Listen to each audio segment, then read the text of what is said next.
बिस्मिल्लाहिर्रहमानिर्रहीम। अस्सलामु अलैकुम रहमतुल्लाहि व बरकातुहू। सिंपलिसिटी ऑफ इस्लाम में आपको खुशामदीद कहते हैं। हर शख्स ये जानना चाहता है कि अल्लाह ताला इससे नाराज़ है या फिर राज़ी है, लेकिन सवाल तो ये पैदा होता है कि इंसान को कैसे पता चले कि अल्लाह ताला की ज़ात इससे राज़ी है या नहीं। तो आज हम इसी के बारे में बात करेंगे कि जब अल्लाह ताला किसी इंसान से राज़ी होता है तो इस इंसान पर वो कौन सी 4 निशानियां हैं जो ज़ाहिर होती हैं, जिससे इस इंसान को समझ जाना चाहिए कि अल्लाह ताला की ज़ात इससे राज़ी है। हज़रत मूसा अलैहिस्सलाम अल्लाह ताला से हम कलाम हुआ करते थे, यानी कि अल्लाह ताला से बात किया करते थे। इन्होंने अल्लाह ताला से फरमाया कि ए मेरे माबूद, तेरे राज़ी होने की क्या निशानियां हैं? तो खालिक़े कायनात ने फरमाया कि ए मूसा, जिस बंदे से मैं खुश होता हूँ तो मेरे राज़ी होने की सबसे पहली अलामत ये है कि मैं इसके घर बेटी जैसी रहमत को भेज देता हूँ। जिस बंदे के घर बेटी पैदा हो जाए तो समझ लेना कि इस बंदे से मैं राज़ी हूँ। जो बंदा दीन इस्लाम की शरीयत के मुताबिक अपनी बेटी की तरबियत करता है, अपनी बेटी को जवान करता है, यानी अपनी बेटी को दीन का इल्म सिखाता है और जवान हो जाने के बाद इस बेटी का निकाह करके इसको रुखसत कर देता है, तो ऐसे बंदे के मुतालिक अल्लाह ताला ने फरमाया है कि मैं ऐसे बंदे से राज़ी होता हूँ, इतना खुश होता हूँ कि इस बंदे को क़यामत के दिन बग़ैर हिसाब किताब के मैं जन्नत में दाखिल कर दूँगा। इस बात की वज़ाहत हमें अहदीस मुहम्मदी से मिलती है कि हज़रत मोहम्मद मुस्तफ़ा सल्लल्लाहु अलैहि वसल्लम ने अपने सहाबा से इरशाद फरमाया कि ए मेरे सहाबा, जिस बंदे की 3 बेटियां हों और वो अपनी तीनों बेटियों की अच्छी तरह परवरिश करे, तीनों बेटियों को कुरान सिखाए, हलाल का लुकमा इन्हें खिलाकर इन तीनों बेटियों को जवान करे और जवान करने के बाद शरीयत मुहम्मदी के मुताबिक अपनी बेटियों का निकाह करके इनको रुखसत कर दे, तो मुझे कसम है इस अल्लाह की कि जिसके कब्ज़े कुदरत पे मेरी जान है, वो बंदा मुझे इतना पसंद है कि क़यामत के दिन नफ्सा नफ्सी का आलम होगा और वो 3 बेटियों का बाप और मैं जन्नत में इस तरह दाखिल होंगे जिस तरह ये दोनों उंगलियां आपस में मिली हुई हैं। अभी रसूलुल्लाह सल्लल्लाहु अलैहि वसल्लम ये बात सुना ही रहे थे कि एक शख्स खड़ा हुआ और कहने लगा, या रसूलल्लाह, जिनकी 3 बेटियां होंगी वो तो आपके साथ जन्नत में चला जाएगा, लेकिन या रसूलल्लाह, जिनकी 2 बेटियां होंगी तो वो कहाँ जाएंगे? तो हमारे प्यारे आका सल्लल्लाहु अलैहि वसल्लम ने फरमाया, ए मेरे सहाबी, 2 बेटियों वाला बाप भी क़यामत के दिन जन्नत में मेरे साथ ही दाखिल होगा, जैसे ये एक उंगली दूसरी उंगली के साथ जुड़ी हुई है।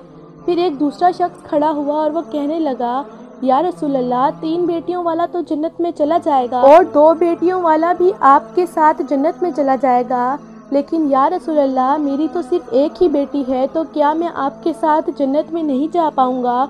तो या रसूलल्लाह, इस नेमत से मैं तो महरूम रह गया। तो सरवरे कायनात ने फरमाया, अगरचा जिस शख्स की एक बेटी भी क्यों ना हो, लेकिन अगर वो अपनी बेटी को हलाल का लुकमा खिलाए, अपनी बेटी को जवान करे और दीन की तालीम दे, इसका निकाह करके इसकी रुखसती करे, तो एक बेटी वाला भी क़यामत के दिन जन्नत में मेरे साथ वैसे ही होगा जैसे ये दोनों उंगलियां एक दूसरे के साथ जुड़ी हुई हैं।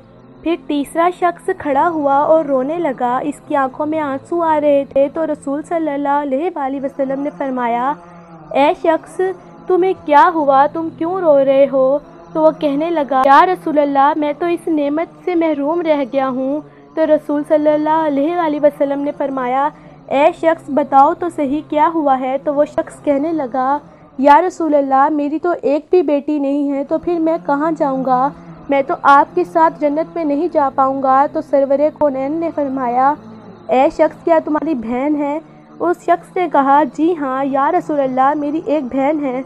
तो रसूलुल्लाह सल्लल्लाहु अलैहि वसल्लम ने फरमाया, अपनी बहन के मुंह में हलाल का लुकमा डालो, यानी इसको हलाल रिस्क खिलाओ, अपनी बहन की परवरिश करो, इसको दीन की तालीम दो, इसको कुरान की तालीम दो, शरीयत के मुताबिक इसका निकाह करके इसे रुखसत कर दो। तो कसम है रब्बे जुल जलाल की, क़यामत का दिन होगा, नफ्सा नफ्सी का आलम होगा, तू और मैं जन्नत में ऐसे होंगे जैसे ये दोनों उंगलियां एक दूसरे के साथ जुड़ी हुई हैं।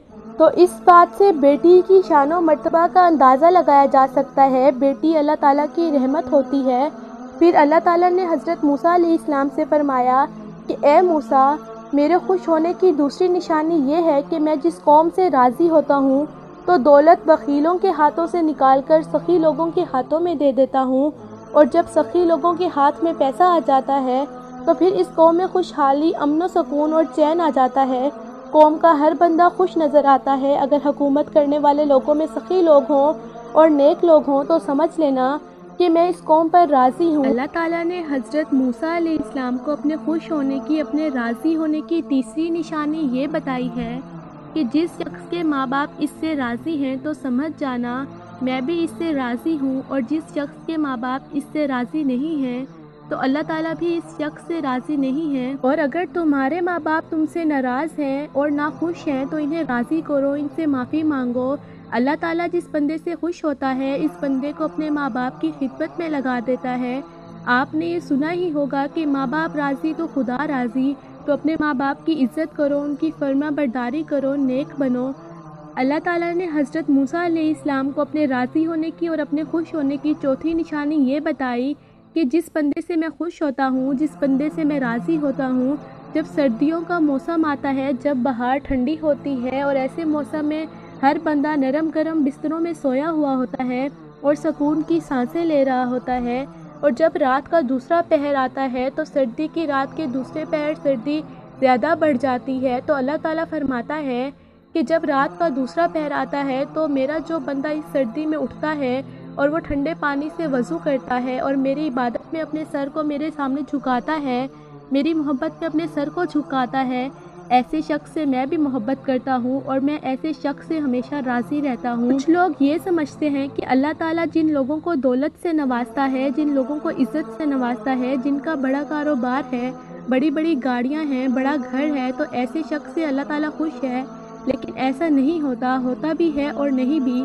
کیونکہ اللہ تعالیٰ جس سے راضی ہوتا ہے اس کا امتحان لیتا ہے، اور اللہ تعالیٰ جو چاہے وہ کر سکتا ہے۔ آپ تھوڑا ہی کماتے ہو لیکن حلال کماتے ہو تو بھی اللہ تعالیٰ آپ سے راضی ہوتا ہے، خوش ہوتا ہے۔ یہ بھی اللہ تعالیٰ کی نعمتیں ہی ہیں جو اللہ تعالیٰ نے آپ سے راضی ہو کر آپ کو دی ہیں۔ ضروری نہیں کہ اللہ تعالیٰ جس شخص سے راضی ہو اسے دولت دے، اسے گاڑی دے، بنگلہ دے، دنیا کی عیش و آرام دے۔ اللہ تعالیٰ ہر شخص کو ہر طرح سے آزماتا ہے۔ اللہ تعالیٰ نے اپنے نبیوں کو آزمایا تو ہم تو اس کے بندے ہیں۔ حضرت ایوب علیہ السلام کو اللہ تعالیٰ نے بہت ساری دولت دی تھی، لیکن آخر میں اللہ تعالیٰ نے ان سے وہ دولت واپس لے کر ان کا امتحان لیا۔ حضرت یوسف علیہ السلام کو غلام بنا کر زندان میں ڈالا گیا، اللہ تعالیٰ نے انہیں وہاں سے نکال کر مصر کا بادشاہ بنا دیا۔ حضرت ابراہیم علیہ السلام پر کتنی آزمائشیں آئیں۔ ہمارے پیارے نبی حضرت محمد صلی اللہ علیہ وآلہ وسلم فاقے کیا کرتے تھے، کتنے دنوں تک تو ان کے گھر میں چولہا نہیں جلا کرتا تھا۔ رسول اللہ کے نواسے حضرت امام حسین علیہ السلام سے کتنی بڑی قربانی لی۔ تو اللہ تعالیٰ ہر شخص کو الگ الگ طرح سے آزماتا ہے، الگ الگ چیزوں سے آزماتا ہے۔ کسی کو دولت دے کر آزماتا ہے تو کسی سے دولت لے کر آزماتا ہے۔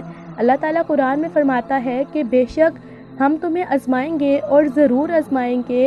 اللہ تعالیٰ ہمیں دین اسلام پر ثابت قدم رہنے کی توفیق عطا فرمائے اور ہمیں نیک کاروں میں شامل کرے، آمین۔